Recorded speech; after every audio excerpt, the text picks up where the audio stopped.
Hi అండి, welcome back to my channel. మీరు కనుక నా ఛానల్ని ఫస్ట్ టైం చూసినట్లయితే ప్లీజ్ అండి నా ఛానల్ని సబ్స్క్రైబ్ చేసుకోండి, లైక్ చేయండి, షేర్ చేయండి. పక్కనున్న గంట సింబల్ని క్లిక్ చేయండి. నేను పెట్టిన ప్రతి వీడియో మీకు నోటిఫికేషన్ ద్వారా వస్తుంది. ఈరోజు అయితే స్నాక్ రెసిపీ అండి, వెల్లుల్లి కారం బొంగులు ఎలా తయారు చేసుకోవాలో చూద్దాం రండి. ముందుగా స్టవ్ ఆన్ చేసుకొని కడాయిని పెట్టుకొని కడాయి హీట్ అయిన తర్వాత ఒక పెద్ద కప్పు బొంగులని వేసుకొని మంచిగా ఫ్రై చేసుకోవాలండి. బొంగులు క్రిస్పీగా అయ్యేంత వరకు ఫ్రై చేసుకోవాలండి. చూడండి, ఇలా క్రిస్పీగా అయ్యేంత వరకు ఫ్రై చేసుకోవాలి. ఇప్పుడు ఈ బొంగులని ఒక మిక్సింగ్ బౌల్లోకి ట్రాన్స్ఫర్ చేసుకుందామండి. ఇప్పుడు అదే కడాయిని స్టవ్ మీద పెట్టుకొని 1.5 టేబుల్ స్పూను ఆయిల్ని వేసుకోవాలి. ఆయిల్ హీట్ అయిన తర్వాత 1/2 కప్పు పల్లీలను కూడా వేసుకొని మంచిగా ఫ్రై చేసుకోవాలండి.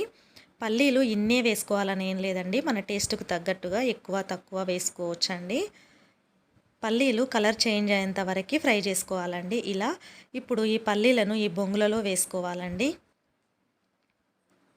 ఇప్పుడు ఇదే ఆయిల్లో 2 రెమ్మల కరివేపాకును కూడా వేసుకొని క్రిస్పీగా అయ్యేంత వరకు ఫ్రై చేసుకోవాలండి.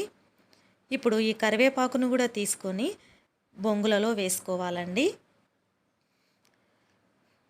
ఇప్పుడు ఇదే ఆయిల్లో 1/2 టేబుల్ స్పూను జీలకర్రని వేసుకొని కూడా ఫ్రై చేసుకోవాలండి.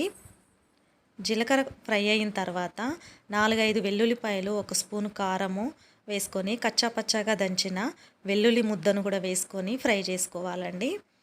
వెల్లుల్లి ముద్ద పచ్చివాసన పోయేంత వరకు ఫ్రై చేసుకోవాలండి. ఇప్పుడు చిటికెడు పసుపును కూడా వేసుకోవాలి. టేస్ట్కు సరిపడా సాల్ట్ను కూడా వేసుకొని మంచిగా మిక్స్ చేసుకోవాలండి.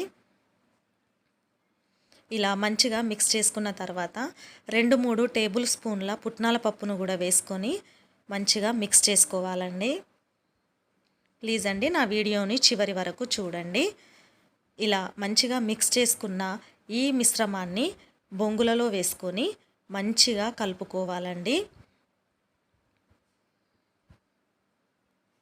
ఇలా ఇప్పుడు ఈ మిశ్రమాన్ని మిక్సింగ్ బౌల్లోకి వేసుకొని మంచిగా ఈ బొంగులకంతా ఈ తాలింపు కరివేపాకు పల్లీలు ఇదంతా పట్టేలాగా మంచిగా మిక్స్ చేసుకోవాలండి. పిల్లలకు సమ్మర్లో ఇలా స్నాక్గా చేసి పెడితే చాలా ఇష్టంగా తింటారండి. అంతేనండి, వెల్లుల్లి కారం బొంగులు రెడీ.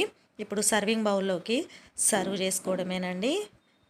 నిమ్మకాయ ఉల్లిపాయతోని సర్వ్ చేసుకోవడమేనండి. మీరు కూడా ఒక్కసారి ట్రై చేయండి. ప్లీజ్ అండి నా ఛానల్ సబ్స్క్రైబ్ చేసుకోండి, లైక్ చేయండి, షేర్ చేయండి. Thank you.